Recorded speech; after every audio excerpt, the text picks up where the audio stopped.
কি দিয়ে বুঝায় আপনাকে আমি কবর কত কঠিন? রাসূল সাল্লাল্লাহু আলাইহি ওয়াসাল্লাম বলেন, যখন তাকে কবরে জিজ্ঞাসা করা হবে দ্বীন সম্পর্কে, মুহাম্মদ সাল্লাল্লাহু আলাইহি সাল্লাম সম্পর্কে, ইসলাম সম্পর্কে, সে যদি উত্তর দিতে না পারে, ইয়াজরিবু জারবাতান, এত জোরে তাকে ফেরেশতা মারবেন, ইয়াসিহু সাইহাতান, সে বাপরে মারে করে চিৎকার করবে, ইয়াসমু মা বাইনাল মাশরিক ওয়াল মাগরিব ইল্লা সাকালাইন, সারা পৃথিবীর জীবজন্তু, কীটপতঙ্গ, পদার্থ, জড় পদার্থ সব কিছু তার চিৎকার শুনতে পাবে, মানুষ আর জিন শুনতে পাবে না। এখান থেকে 50,000 কোটি কিলোমিটার দূরে যে বস্তু আছে সেও শুনতে পাচ্ছে এই কবরের চিৎকার। সে কত জোরে চিৎকার করছে আপনাকে আমি বুঝাতে অক্ষম।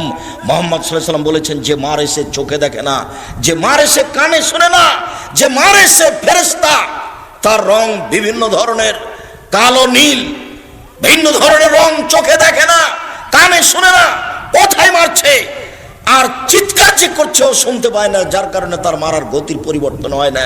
মারে যে সে পুলিশ নয়, মারে যে সে মানুষ নয়, সে খায় না, পেশাব করে না, তার সংসার নাই, তার বিবাহ শাদী নেই, তিনি হচ্ছেন ফেরেশতা। প্রথম বাড়িও যেমন শেষ বাড়িও তেমন, এইভাবে তাকে মারতে থাকবে বিচারের দিন পর্যন্ত।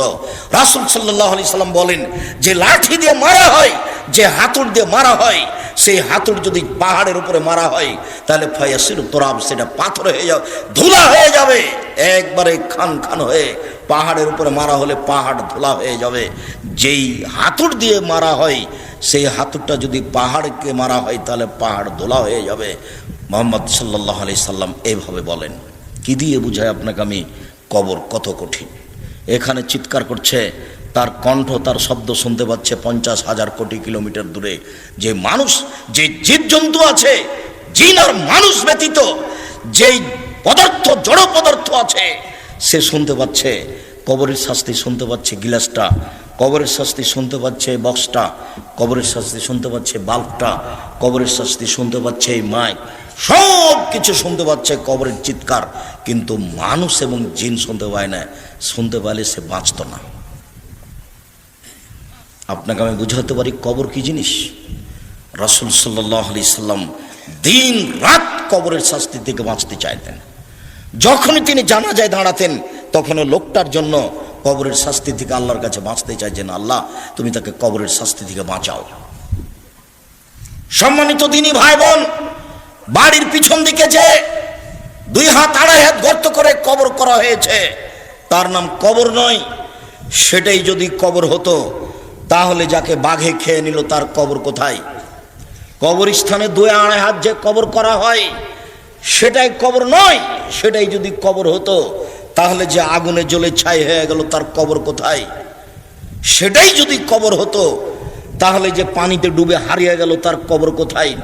মরার পর থেকে নিয়ে বিচারের দিন পর্যন্ত একটা দীর্ঘ সময়ের নাম কবর, যাকে বলা হয় আলামে বারজাক। এই দীর্ঘ সময়ের নাম কবর। এটা কোনো জায়গা, কোনো স্থান নয়। সম্মানিত দিনী ভাই বোন, এই দীর্ঘ সময়ের ভালোটা হলো ভালো, খারাপটা হলো খারাপ। মানুষটা যদি ভালো হয়, মরার পরে ফেরেশতা যখন জিজ্ঞাসা করবেন তখন যদি তার উত্তর ঠিক হয় তাহলে ফেরেশতা বলবেন, নামকা নাওমাতিল আরুসে লাইকুদুইলা আবালিহি, তুমি ঘুমিয়ে যাও বাসর রাতের ঘুমানোর মতো, যাকে কেউ জাগাবে না তার অতীব প্রিয় মানুষ ছাড়া। তুমি ঘুমিয়ে যাও বাসর রাতের ঘুমানোর মতো, যাকে কেউ জাগাবে না অতীব প্রিয় মানুষ ছাড়া। যখনই তাকে ঘুমাবে, ঘুম থেকে জাগাবে, তখনই সে একটু কষ্টবোধ মনে করে বলবে, এখনই তো মাত্র ঘুমালাম, কেমন হয়ে গেল, এখনই তো ঘুমালাম, কেন আমাকে এভাবে উঠানো হলো? তার এইরকম একটা পরিবেশ থাকবে। অথচ সেই লোকটা কবরে ঘুমিয়ে আছে 4,000 বছর থেকে, 10,000 বছর থেকে। তার মানে ভালো মানুষের কবরে থাকার সময়সীমা হলো বাসর রাতের সমান। তা 2 ঘন্টা হতে পারে, 2.5 ঘন্টা হতে পারে, 3 ঘন্টা হতে পারে। এটা হলো ভালো মানুষের কবরের সময়সীমা। আর যারা খারাপ মানুষ তারা তো আপনাকে আর আমি কি দিয়ে বুঝাই। কবরের শাস্তিকে স্বপ্নের মতো বলা যেতে পারে। আপনি পাশে বসে আছেন, আপনার ভাই শুয়ে আছে, ঘুমিয়ে আছে, গোখরা সাপ তাকে দংশন করছে, সে বাপরে মারে করে চিৎকার করে পালিয়ে যাচ্ছে ঘুমের ঘরে।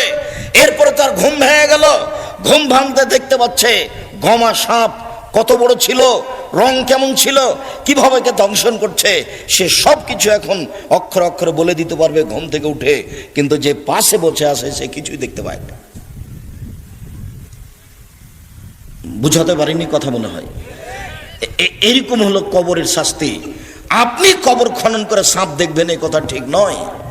ওই যে একটা কাগজে লেখা ছিল যে জনৈকে ইমাম সৌদি আরব থেকে ইমামতি করার পরে মসজিদ থেকে বের হয়ে একটা কবর খনন করে দেখলেন যে একটা লাশকে সাপ পেঁচিয়ে ধরে আছে। তারপরে বলে দিলেন যে এইটা ফটোকপি করে যে যত বিতরণ করতে পারবে সে তত ভালো। একেবারে নগদ মিথ্যা কথা। কবরের শাস্তি মানুষ দেখা তো বহু দূরের কথা, শুনতে সক্ষম নয়। কবরের শাস্তি দেখা তো বহু দূরের কথা, মানুষ শুনতে সক্ষম নয়। অতএব কবরের শাস্তিকে আপনার রেকর্ডিং করে বা একটা রূপক পরিকল্পনা করে সাজিয়ে মানুষকে দেখানো হারাম। এটা মানুষের পক্ষে সহজ সম্ভব নয়। কবরের শাস্তি, কবর যত কঠিন কিয়ামত তার চেয়ে অনেক বেশি কঠিন। কিয়ামত যত কঠিন জাহান্নাম তার চেয়ে অনেক অনেক অনেক বেশি কঠিন। কি দিয়ে বুঝাই আপনাকে আমি জাহান্নাম কত কঠিন? কিয়ামত। কবর যত কঠিন কিয়ামত তার চেয়ে অনেক অনেক অনেক বেশি কঠিন। কিয়ামত যত কঠিন জাহান্নাম তার চেয়ে অনেক অনেক অনেক বেশি কঠিন। উসমান রাদিয়াল্লাহু তাআলা আনহু যখন কবরের পাশে দাঁড়াতেন, যে ওয়াকাফ আলা কাবরিন, যখন তিনি কবরের পাশে দাঁড়াতেন তখনই তিনি কাঁদা আরম্ভ করতেন। হাত্তা ইয়াবুল্লাহ লাহিয়াতাহু, কেঁদে তিনি তার দাড়ি ভিজিয়ে ফেলতেন। তাহলে কবরের পাশে দাঁড়ালেই তার দুই চোখের পানি ঝরঝর ঝরঝর করে ঝরে আসতো। তাকে বলা হলো তাজকুরুল জান্নাত ওয়ান নার ফালা তাবকি মিন হাযা, আপনি নিজে জাহান্নাম জান্নাতের কথা বলেন, তাতে আপনি কান্নাকাটি করেন না। কিন্তু যখনই আপনি কবরের পাশে দাঁড়ান তখন আপনি এত কাঁদেন কেন? যার কারণে দুই চোখের পানি ঝরে আপনার দাড়ি ভিজে যায়। এইভাবে আপনি কান্নাকাটি কেন করেন? তখন তিনি বললেন, পৃথিবীর মানুষ শুনে রাখো, ইন্নাল কবর আউয়ালু মানজিল মিন মানাজিলিল আখিরা, কবর হচ্ছে পরকালের প্রথম স্তর, প্রথম বিপদ। ভাই নাজা মিনহু ফাবাদ হাইসর মিনহু, মানুষ যদি কবরে বেঁচে যায় তাহলে এরপরে যত স্তর আছে সব সহজ হয়ে যাবে। ওয়াইল্লাম ইয়ানজু মিনহু ফাবাদ হাসাদ মিনহু, মানুষ যদি কবরে বাঁচতে না পারে তাহলে এরপরে যত স্তর আছে সব আরো কঠিন ও জটিল হয়ে যাবে। কবর যত কঠিন কিয়ামত তার চেয়ে অনেক বেশি কঠিন। কিয়ামত যত কঠিন জাহান্নাম তার চেয়ে অনেক অনেক অনেক বেশি কঠিন।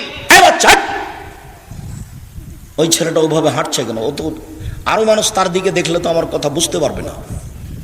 দয়া করে কোনো কাজ দেখায়েন না, কিছুক্ষণ অপেক্ষা করেন। আমি আব্দুল্লাহ বিন ফজল নই যে ভোর পর্যন্ত বক্তব্য দিব। আমি অত কোরআন হাদিস জানি না, সারা রাত বক্তব্য করি না।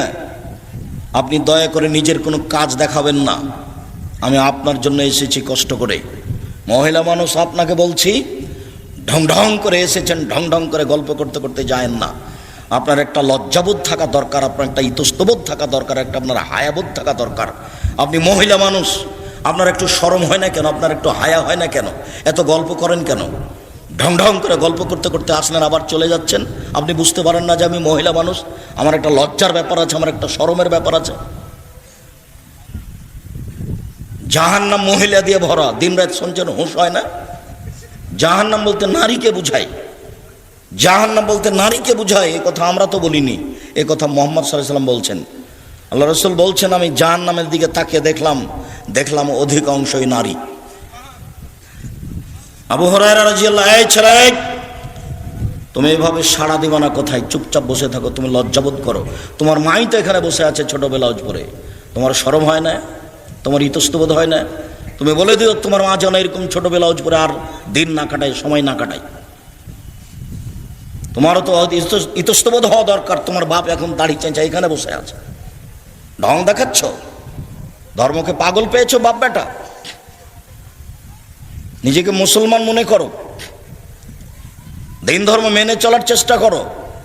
সময় শেষ হওয়ার কোনো পথঘাট মানুষের কাছে নেই। অতএব লজ্জাবোধের দাবি রাখি।